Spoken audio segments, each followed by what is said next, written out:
The 14 seats Republicans flipped in the House, 10 were won by women, mostly in urban and suburban parts of the country.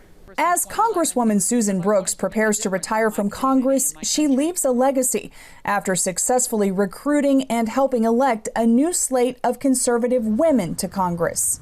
More and more conservative women wanted to raise their hand and say, groups like AOC and the Squad do not represent my views. I need to step up and to put my conservative views and how I have contributed to my community forward. I need to make sure that the electorate has another choice. After the 2018 midterms led to huge Republican losses, party leaders vowed to stop the gravitation of women to the Democratic Party. Leaders like Kevin McCarthy and Kathy McMorris Rodgers directed more money to conservative women candidates and made electing them a priority.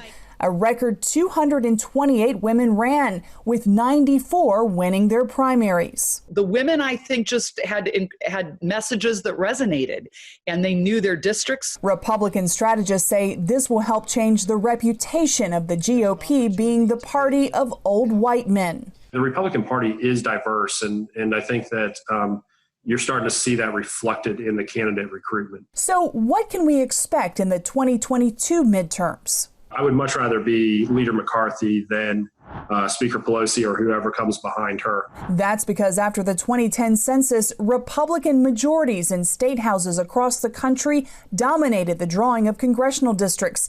And there are still a number of districts Trump won in 2016 that haven't flipped yet.